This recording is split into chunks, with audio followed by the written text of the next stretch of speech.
Hello दोस्तों, कैसे हो आप सभी के अपने YouTube channel SSC part of पे आप सभी का स्वागत है। मेरा नाम नकुल चौधरी है। Right now I am selected the post of divisional accountant in Himachal Pradesh. ठीक है, तो मतलब मैंने जो पिछली वीडियोज डाली है उसके अंदर सबका मतलब एक ही क्वेश्चन आ रहा है कि भैया डिविजनल अकाउंटेंट की जॉब प्रोफाइल पे एक वीडियो जरूर बना दो, क्योंकि मैं पहले भी वीडियोज डाल चुका हूँ। प्रिवेंटिव ऑफिसर की डाली थी, एक्साइज इंस्पेक्टर, इनकम टैक्स, इनके बारे में मैंने डाला है। ठीक है, जिनके अंदर मैंने सारी ग्राउंड रियलिटी बताई है, क्योंकि यूट्यूब पे या बहुत सारी जगह ना ये हाइप बना रखी है, मिथ बना रखे हैं। ठीक है, ऐसा होता है वैसा होता है, मतलब बिना बात की। और मेरा जो मेन मोटिव है वो है कि मैं ग्राउंड रियलिटी दिखा सकूँ और मिथ्स को बस्ट कर सकूँ कि असल में क्या होता है। ठीक है, और मेरे को मतलब 2 महीने ही हुए हैं अभी यहाँ पे आके। पहले प्रिवेंटिव ऑफिसर वाली जॉब में था, 2 महीने ही हुए, तो मतलब मैं इतनी चीज़ें नहीं जानता शायद। और ये अभी इंट्रोड्यूस करा देता हूँ भैया से। भैया हैं मतलब 19 बैच के हैं और डिविजनल अकाउंटेंट ही पोस्टेड है हिमाचल प्रदेश के अंदर ही, जहाँ पे मैं पोस्टेड हूँ बिल्कुल वहीं पे दूसरी डिवीजन में। तो इनके मुंह से सुनेंगे, क्योंकि ये थोड़ा ट्रस्टेबल सोर्स रहेंगे, थोड़ा ज़्यादा जानते हैं। 1 साल की ट्रेनिंग भी कर चुके हैं और 2 महीने ये चार्ज भी हो गया इनको संभाले हुए। तो स्टार्ट करते हैं मतलब मेन सारी चीज़ें। हेलो दोस्तों, आई होप आप सब बहुत बढ़िया होंगे और आप सबकी तैयारी भी बहुत बढ़िया चल रही होगी। मेरा नाम कुणाल सलारिया है, मैं पठानकोट से बिलोंग करता हूँ। मैं एसएससी सीजीएल 2019 बैच से सिलेक्टेड हूँ एज अ डीए और मेरे को Himachal Pradesh as a cadre मिला था।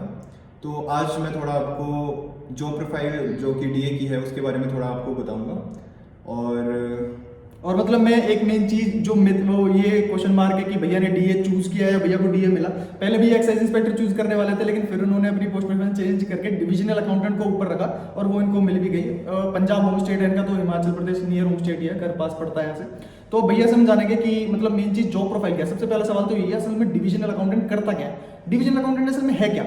वो एक अकाउंटेंट है या अपने आप में एक बॉस है। बोलते हैं ना कि भाई डिविजनल अकाउंटेंट अपने आप में बॉस होता है, उसके ऊपर कोई भी कंट्रोलिंग अथॉरिटी नहीं होती है ना, ऑफिस का हेड मतलब बॉस है, एक्शन के बराबर होता है। और ये भी पूछ लेंगे कि एक्शन क्या होता है, ठीक है, क्योंकि इक्वलेंट सही काम हो जाता है। तो बताइए।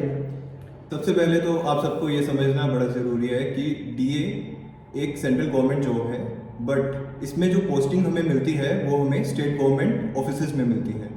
और स्टेट गवर्नमेंट ऑफिसेज कौन से होंगे, जैसे कि पीडब्ल्यूडी होगा, आईपीएच होगा, मैकेनिकल डिवीजन होगी, ये सब ऑफिसेज में आप एज ए डीए भेजे जाओगे। डीए की जॉब है, it comes under Indian audit and accounts department. ठीक है, उसके बाद होता क्या है कि जैसे आपको ये जॉब मिल जाती है उसके बाद एक आपको कैडर अलॉट किया जाता है, जैसे कि मेरे को हिमाचल प्रदेश अलॉट किया गया था।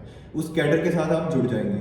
ठीक है, उसके बाद क्या होगा कि वो कैडर मतलब जो मान लीजिए हर एक स्टेट में एजी ऑफिस होता है या पीएजी ऑफिस बोलते हैं, तो अकाउंटेंट जनरल का जो ऑफिस होता है आप उसके साथ जुड़ते हैं। उसके बाद उधर से आपको कोई पर्टिकुलर डिवीजन जैसे कि पीडब्ल्यूडी हो गया, आईपीएच हो गया या मैकेनिकल डिवीजन हो गया, उसमें भेजा जाता है to work in that account branch.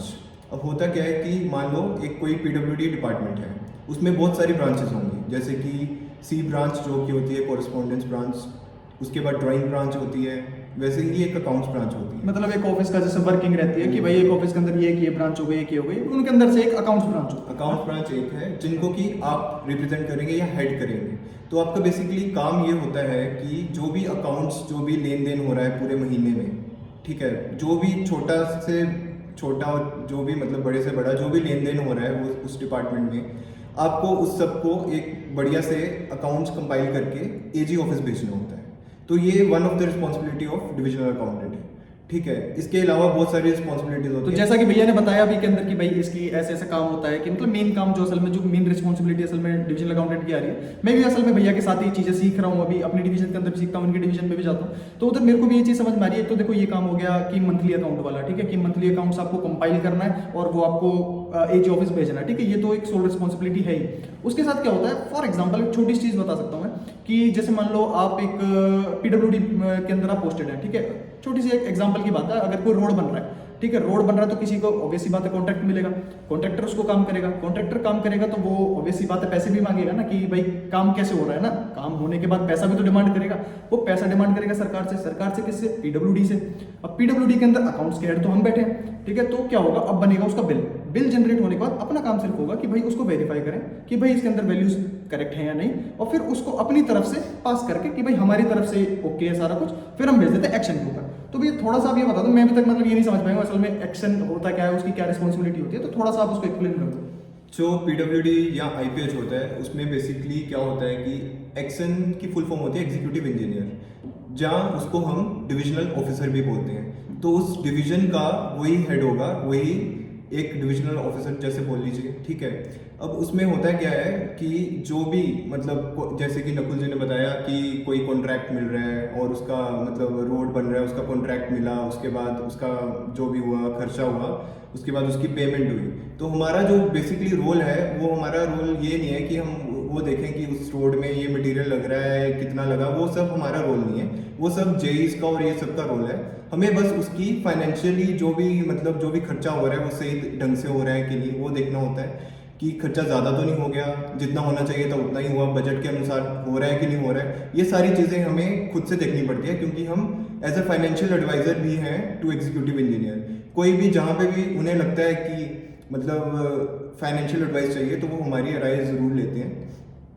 अब क्या होता है कि बहुत सारे देखो स्टेट्स हैं, जैसे कि 18 स्टेट्स के अंदर डिविजनल अकाउंटेंट की पोस्ट जो कि सीजीएल के थ्रू रिक्रूट होती है, ठीक है। उसके अंदर से भी कुछ गिने चुने स्टेट हैं जिनके अंदर डुअल सिग्नेचर वाली पॉलिसी है, ठीक है। डुअल सिग्नेचर क्या होता है? अब डुअल सिग्नेचर के अंदर होता है जैसे कोई भी बिल पास हो रहा है, कोई भी फाइनेंशियल ट्रांजेक्शन हो रही है, तो उसके अंदर divisional accountant plus executive engineer दोनों के सिग्नेचर्स की जरूरत पड़ती है, ठीक है। तो उधर हमारा रोल थोड़ा सा बढ़ जाता है, रिस्पॉन्सिबिलिटी थोड़ी सी बढ़ जाती है, पावर भी थोड़ी बढ़ जाती है, लेकिन वो कुछ ही स्टेट्स हैं जिनके अंदर डुअल सिग्नेचर है। अब जैसे हमारा हिमाचल प्रदेश, इधर तो डुअल सिग्नेचर जैसा कुछ है नहीं। और जॉब प्रोफाइल तो मेरे ख्याल से आप थोड़ा थोड़ा समझ गए होंगे, थोड़ा आपको आइडिया लग गया होगा।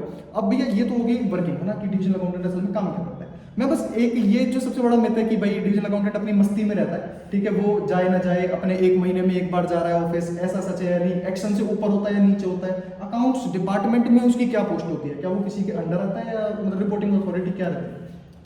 पहले तो मतलब एक सिंपल सी चीज़ है, मान लीजिए जो भी ऑफिस है, मैंने आपको पहले भी बता दिया कि एग्जीक्यूटिव इंजीनियर वो डिविजनल ऑफिसर है उस डिवीजन का, और हमारी पोस्टिंग उस डिवीजन में ही हुई है। दो हम सेंट्रल गवर्नमेंट एम्प्लॉयज़ हैं, बट स्टिल हमें उसी को अपना डिविजनल ऑफिसर मान के चलना पड़ता है। So we are answerable to him. ये तो मतलब सीधी सी बात है, ऐसी कोई मिथ कभी भी अपने दिमाग में मत रखना कि you are the boss of this office, और ऐसा कुछ भी नहीं होता। बट ये है कि आपको इंडिपेंडेंसी मिलेगी जो भी अब आप अपना काम करते हैं। जो डिविजनल अकाउंटेंट का रोल है वो अकाउंट्स ब्रांच में है PWD में, ठीक है। तो आप ये नहीं कह सकते कि वो ऑफिस का बॉस है, वो डिविजनल ऑफिसर ही होता है। बट आप ये कह सकते हो कि अकाउंट्स ब्रांच जो हेड कर रहा है वो डिविजनल अकाउंटेंट है। अब अकाउंट्स ब्रांच में भी बहुत सारे लोग होंगे, मतलब बहुत सारा स्टाफ होगा। फॉर एग्जांपल वहाँ पे आपको सीनियर असिस्टेंट्स मिलेंगे जो कि बाबू लोग होते हैं ना, जिनको आप बाबू बाबू भी बोलते हैं, सीनियर क्लर्क एक तरीके से। तो वो ऑडिट का इंटरनल मतलब थोड़ा ऑडिट और अकाउंट्स का आप बेसिकली काम डिस्ट्रीब्यूट कर दोगे, ठीक है। और उसके बाद आपको अपना PN भी मिल जाएगा उसमें, और भी क्लर्क, मतलब अगर अच्छी डिवीजन है, बड़ी डिवीजन है, हैवी डिवीजन है, उसमें क्लर्क भी होंगे। मतलब ये बेसिकली आपको ये लोग होंगे जो आपके अंडर काम करेंगे, और आपको इनको मैनेज करना है। जो भी ये मतलब अकाउंट्स का काम करेंगे इनको गाइड करना है, और आपने खुद इसको चेक करना है। मतलब एक तरीके से आप एक सुपरवाइजर का काम कर रहे हैं अकाउंट्स ये डिपार्टमेंट। एक सुपरवाइजरी ही जॉब है, मतलब ऐसा नहीं है कि आपको खुद बहुत सारा काम करना पड़ेगा। बेसिकली वो आपके लिए काम कर देते हैं, आपको बस ये इंश्योर करना है कि वो जो कर रहे हैं वो सही कर रहे हैं कि नहीं कर रहे हैं, आपको खुद चेक करना है उसको। जो मान लीजिए मंथली अकाउंट है, मोस्टली जो सीनियर असिस्टेंट्स होते हैं वो बना देते हैं, but at the end of the month आपको ही देखना पड़ेगा कि वो ठीक बना है कि नहीं बना है, उसमें कोई गड़बड़ तो नहीं है हिसाब किताब में। मतलब एक तरीके से रिस्पॉन्सिबिलिटी वाली जॉब है ना, कि आपको आप रिस्पॉन्सिबल हो उन चीजों के लिए। काम बेशक आपको नहीं करना, काम करने के लिए आपको स्टाफ गिवन है, बट आप एक रिस्पॉन्सिबिलिटी आपके अंडर होगी कि भाई जो काम हो रहा है, अगर कल को कुछ दिक्कत होती है तो you are answerable, not them, ठीक है। तो ये सारी बात मेरे ख्याल से आप सारी समझ गए होंगे कि भाई एक जॉब प्रोफाइल क्या है इसकी। अगर अब हम बात करें कि भाई इसकी सैलरी क्या है, ठीक है, कि भाई सैलरी कितनी होती है, और एक इससे सैलरी से पहले मैं ये चीज डिस्कस कर लेते हैं थोड़ी सी कि भाई ट्रेनिंग कितने टाइम की होती है, प्रोबेशन कितना टाइम का होता है, कि भाई मतलब चार्ज कितने टाइम बाद मिल जाता है। और थोड़ा सा मेरे को इसका आइडिया है कि भाई ये स्टेट टू स्टेट डिपेंड करता है, तो हम हिमाचल का बता सकते हैं, ठीक है, हर स्टेट का नहीं बता सकते। हिमाचल में जैसे मेरी पोस्टिंग हुई थी 2022 अगस्त में, तो उस टाइम से मेरी ट्रेनिंग शुरू हो गई। तो होता क्या है बेसिकली, जैसे आप फर्स्ट टाइम AG ऑफिस जाओगे, वो आपको ज्वाइनिंग दे रहे हैं, उसके बाद वो आपको एक डिवीजन से अटैच कर देंगे, ताकि आपकी एक टाइप से ग्राउंड लेवल पे पूरी ट्रेनिंग चल रही है, जहाँ पे आपने जैसे डिवीजन में काम ही करना है तो आप डिवीजन में ही जाके सीखो। मतलब एक प्रैक्टिकल ट्रेनिंग है, थ्योरेटिकल से ज़्यादा। बिल्कुल। तो आपको उधर जोड़ दिया जाएगा, फिर आप उधर 1 साल के लिए उनके साथ अटैच रहोगे। उधर आप छोटी से छोटी चीज़ें सीखेंगे, ठीक है। जो भी PWD भी होगा, IPH का भी आप सीख लोगे। ऐसा नहीं है कि आपको PWD में ही रहना है, आप IPH जाके उधर की भी वर्किंग सीख सकते हो। तो ये सब 1 साल तक चलेगा। उसके बाद ये आपको पहले तो ऐसा होता था कि जब तक जो इसका डिपार्टमेंटल एग्जाम है वो क्लियर नहीं होता था, जो कि डेज है ना, डेज डिविजनल होता है अकाउंटेंट जिसको, वाला तब तक exam। आपको पोस्टिंग देते नहीं थे वो, मतलब आपको डिवीजन का चार्ज नहीं देते थे। बट पिछले 2-3 साल से ऐसा हो रहा है कि मान लो आपका 1 साल कंप्लीट हो गया एज अ ट्रेनिंग, तो वो आपको कोई भी डिवीजन का चार्ज अलॉट कर देंगे, फिर आपको उस डिवीजन में काम करना होगा। बट ये जो मतलब ट्रेनिंग 1 साल की है, लेकिन जो प्रोविजन पीरियड है वो स्टिल 2 साल ही है। तो अंडर प्रोविजन आप 2 साल तक ही रहोगे, बट 1 साल के बाद आपको डिवीजन का चार्ज मिल जाएगा। ठीक है। तो ये वाली बात होगी ट्रेनिंग की कि हिमाचल प्रदेश के अंदर कैसा होता है क्या होता है, ये आप होपफुली समझ गए होंगे। अब हम बात करते हैं प्रमोशन के बारे में, ठीक है, जो कि एक बहुत इंपॉर्टेंट सवाल होता है किसी भी गवर्नमेंट जॉब के लिए कि भाई प्रमोशन कैसा कैसा है, आप प्रमोट होने के बाद क्या काम करोगे। अभी तो आप डिविजनल अकाउंटेंट और फिर ऑफिसर बनोगे, ग्रेड 2 ग्रेड 1 सीनियर अकाउंट है ना, जो भी होता है। तो मतलब वर्किंग चेंज हो जाती है क्या, या एक ही काम करते हैं, कैसे क्या रहता है? तो सबसे पहले जब आप ज्वाइन करते हो तो आप एज ए डीए ज्वाइन करते हो, डिविजनल अकाउंटेंट। उसके कुछ सालों बाद आप बन जाओगे डीओ 2 बनोगे सबसे पहले, जो कि है डिवीजन अकाउंट्स ऑफिसर ग्रेड 2। उसके कुछ सालों बाद आप बन जाओगे डिवीजन अकाउंट्स ऑफिसर ग्रेड 1, और ऐसे ही उसके कुछ सालों के बाद आप सीनियर अकाउंट्स ऑफिसर बन जाओगे। सीनियर ये डीए टाइमलाइन मेरे को भी एग्जैक्ट थोड़ी वेरी ये क्या है ना, वेरी करती रहती है हर साल, कभी मतलब इसको चेंज कर देते कभी, तो मतलब एक एग्जैक्ट नंबर देना फिगर नहीं है, ठीक but नहीं है। आप कह सकते हो कि एक रफ आइडिया दे देता हूँ अगर आप जानना चाहते हो। तो मान लो 7 साल में तो आप पक्का बन जाओगे डीओ 2। उसके 2 साल बाद जनरली जो डिफाइंड पीरियड है दैट इज 2 इयर्स, उसमें आप बन जाओगे डीओ 1, और उसके 4-5 साल तक आप सीनियर डीओ बन जाओगे। बट वो भी डिपेंड करता है कि उस स्टेट में उस पर्टिकुलर पोस्ट की वैकेंसी कितनी है। सही बात है। ठीक है। अब जैसे आपका प्रमोशन हो गया, मान लो आप डीए से डीओ 1 बन गए हो या 2 बन गए हो, उसके बाद 1 बन गए हो, तो उसमें वर्क प्रोफाइल जो भी है क्या चेंज होती है, क्या आपको मतलब कुछ अलग से करना पड़ता है? तो ऐसा कुछ भी नहीं है। जब आप डीए होते हो आपको थोड़ा जो भी डिवीजन मिलता है वो लाइट डिवीजन मिलता है स्टार्टिंग में। उसके बाद जब आप डीओ 2 बन जाते हो या 1 बन जाते हो तो आपको थोड़े डिविजन हैवी मिलने शुरू हो जाते हैं। और कई जगह ऐसा भी है कि वहाँ पे थोड़ी कमी होती है स्टाफ की, जैसे कि डीए कैडर में मतलब स्टाफ कम है, तो वो क्या करते हैं कि एक कोई पर्टिकुलर डीए को 2-2 डिवीजन में अलॉट कर देते हैं। अच्छा, मतलब एक्स्ट्रा चार्ज दे दिया, एडिशनल चार्ज जिसे बोलते हैं वो भी दे देते हैं। तो ये डिपेंड करता है स्टेट टू स्टेट में। तो एज सच कोई बहुत बड़ा डिफरेंस नहीं है वर्किंग में, बस यही डिफरेंस है जब आपके प्रमोशन हो जाएंगे आपको जो डिवीजन मिल रही है वो लाइट से थोड़ी मीडियम हो जाएगी, मीडियम से थोड़ी हैवी हो जाएगी। मतलब ऐसा बोले तो जैसे जैसे प्रमोशन होता जा रहा है तो रिस्पॉन्सिबिलिटीज भी बढ़ती जा रही है ना, हाँ जी, बिल्कुल। काम वही रहेगा, हाँ है जी, ना? और आपका ग्रेड पे बढ़ता रहेगा ऑफ कोर्स। जो तो अब मैक्सिमम चीजें तो हम कवर कर चुके हैं, लेकिन एक सबसे जो डिबेटेबल टॉपिक है, सबसे जो नेगेटिव भी कह सकते हो, या जैसे सबसे बड़ा क्वेश्चन मार्क है कि भाई इसका ग्रेड पे कितना है, इसकी सैलरी असल में कितनी बनती है। ठीक है, डिफरेंट डिफरेंट स्टेट्स में डिफरेंट डिफरेंट, जैसे मैंने XYCT का बताया हुआ है, सैलरी की वीडियो भी डाल चुका हूं मैं, वो भी आप जाके देख सकते हो। मेरी अभी कितनी सैलरी बन रही है और पहले कितनी बनती थी, ये सारी चीजें भी आप जाके देख सकते हो। तो अब हम सैलरी के बारे में बात कर लें, ठीक है, इसके बारे में डिस्कस कर रहे हैं। तो सैलरी का क्या असर है इसके अंदर? जो इसका ग्रेड पे है वो है 4200। वैसे ग्रेड पे तो अभी उन्होंने हटा ही दिया है, तो आप बोल सकते हो ये लेवल 6 की जॉब है। तो इस लेवल 6 के हिसाब से जो आपकी इन हैंड सैलरी बनती है दैट कम्स अराउंड 51 और 50,000। वो अगेन डिपेंड करेगा कि आप किस जगह पोस्टेड हो, क्योंकि मोस्टली ये जो जॉब है वो Z सिटीज़ में होती है। तो इसमें आपका जो HRA का कंपोनेंट रहेगा वो 9% रहेगा, तो उसके कारण थोड़ी सैलरी आपको लगेगा कि कम आ रही है।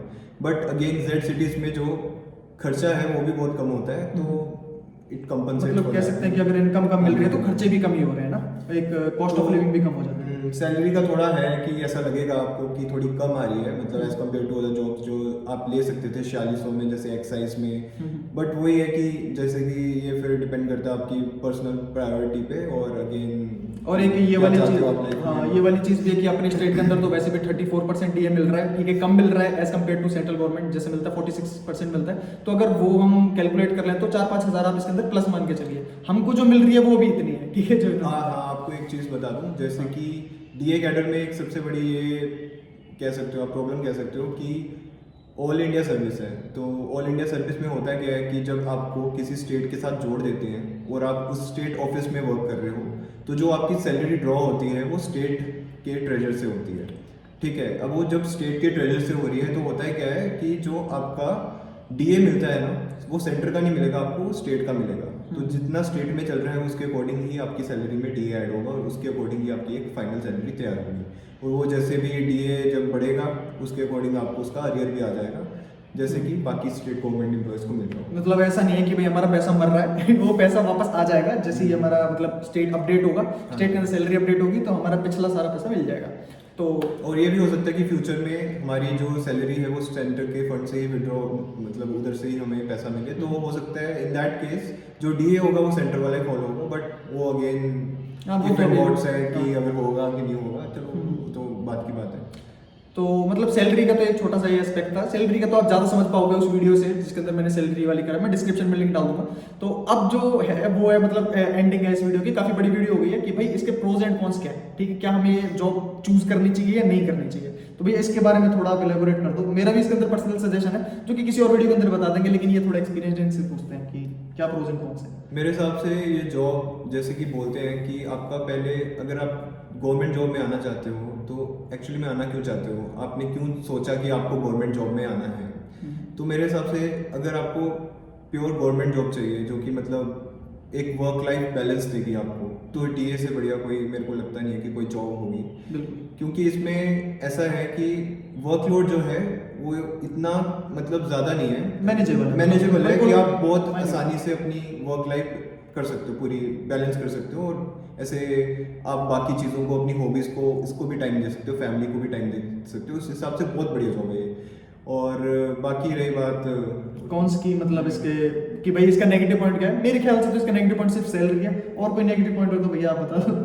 मेरे ख्याल नेगेटिव पॉइंट एक ये बोलूँगा मैं, मान लीजिए जैसे आपका प्रमोशन हो रहा है तो आपको सेम ही वो करना पड़ेगा, क्या कहते हैं, काम करना पड़ेगा आपको। जैसे एक्साइज में क्या होता है कि आप एज एक्साइज इंस्पेक्टर लगते हो, उसके बाद आपका प्रमोशन होता है, आप सुप्रिटेंडेंट बन जाते हो, फिर असिस्टेंट कमिश्नर जब भी बनोगे, मतलब एक वो रहता है कि हाँ मैं कुछ अथॉरिटी वाली पोजीशन में जाऊँगा। इसमें ऐसा है कि आपका ग्रेड पे बढ़ता रहेगा, आपका मतलब वो भी डेजिग्नेशन भी बढ़ती रहेगी, बट काम आपको सही मतलब सेम ही करना है। अब मान लीजिए जिस डिवीजन में आप लगे हो, कभी वहाँ पे कोई जेई था, वो प्रमोट होके हो सकता है कुछ सालों में, अगर एग्जाम देते और करके वो उसके पास अपॉर्चुनिटी है कि वो मतलब एग्जीक्यूटिव इंजीनियर भी बन सकता है। देन आपके हो सकता है ये चीज़ माइंड में आ जाए कि यार वो तो जेई था पहले, और मतलब एक तरीके की बात है कि डीए डीए ही रहेगा। डीए मतलब डीए हाँ। नहीं रहेगा, बट हाँ ये कह सकते हो कि काम वही होगा, उसे अकाउंट्स ब्रांच ही मेंटेन करनी है, उसे वही मतलब काम वही करना है पूरी लाइफ ना, मतलब तो सेम ये सेम थोड़ा सा सही काम मेरे को रहेगा। कौन लगता है। ठीक है, मतलब वो भी पर्सपेक्टिव पे डिपेंड करता है। किसी को चीज़ अच्छी लगेगी कि भाई मेरे को एक्स्ट्रा काम कुछ नहीं करना, सिर्फ यही करते रहना। कोई सोचेगा कि भाई मैं कुछ नया सीखना चाह रहा हूँ ना। जैसे मतलब जो एक चीज़ बताना चाहूँगा, जैसे जो डीए की मतलब जॉब होती है, ये बहुत रिस्पॉन्सिबिलिटी वाली जॉब है, ऐसी बात नहीं है। तो ऑफिस में भी आपकी बहुत रिस्पेक्ट होगी। हाँ आप कह सकते हो कि सोशली इतना पता नहीं होता लोगों को, बट हाँ जो कॉन्ट्रैक्टर्स वगैरह हैं, those who know that what DA is, तो वो आपकी बहुत रिस्पेक्ट करेंगे। और बाकी एक रिस्पॉन्सिबिलिटी वाली जॉब है, और ऑफिस में भी रिस्पॉन्सिबिलिटी ऑफ कोर्स रहेगी। तो मैं ये मेरे ख्याल से भैया ये ना मतलब एक बहुत पॉजिटिव पॉइंट है कि भाई आपको एक प्रोफेशनल लाइफ और एक पर्सनल लाइफ के अंदर मेरे ख्याल से डिफरेंस होना चाहिए। ठीक है, जो आपकी प्रोफेशनल लाइफ है ना वो इंटरप्ट नहीं करनी चाहिए आपकी पर्सनल लाइफ। ठीक है, वो इसके अंदर मेरे को बहुत अच्छा लगता है कि आप ऑफिस जा रहे हो तो आप मतलब एक अथॉरिटी से काम भी करोगे, सब कुछ करोगे। आप पर्सनल लाइफ के अंदर आपको लोग जान भी रहे हैं, आप आराम से अपनी जिंदगी ये जिए। ठीक डिपेंड है, करता है पर्सन टू पर्सन। हाँ, कईयों को बहुत मजा आता है कि रॉब सोसाइटी दिखाने में में, बहुत हाँ। रिस्पेक्ट हो और मेरी पोस्ट की बहुत वैल्यू हो, बट ठीक है मतलब हाँ मतलब स्लाइट डिफरेंस तो रहता ही है। अब जैसे मैं इंस्पेक्टर था तो एक सोसाइटी में चलता भी रहता था, ऐसा लगता था भाई इंस्पेक्टर है, बाकी रियलिटी हमें पता है कि क्या है क्यों नहीं है। तो वो चीज़ भी मतलब थोड़ा सा डिफरेंस तो रहता ही है। तो मतलब होपफुली सारे के सारे पॉइंट्स हमने कवर कर दिए हैं इस पोस्ट के बारे में, क्योंकि वीडियो हालांकि बहुत बड़ी हो गई है लेकिन ये आपके लिए बहुत ही इन्फॉर्मेटिव साबित होने वाली है। अगर डिविजनल अकाउंटेंट के बारे में किसी को कुछ भी जानना है तो इस वीडियो को देख के वो सब कुछ पहचान सकता है। आपको और कोई वीडियो अगर इस बारे में जाननी हो, किसी भी टॉपिक पे आपको कोई डाउट हो तो हम जरूर साथ लेकर आएंगे। ठीक है, दोनों भाई साथ लेकर आएंगे। सो आप सबके भाई चलते हैं, विदा लेते हैं। ओके।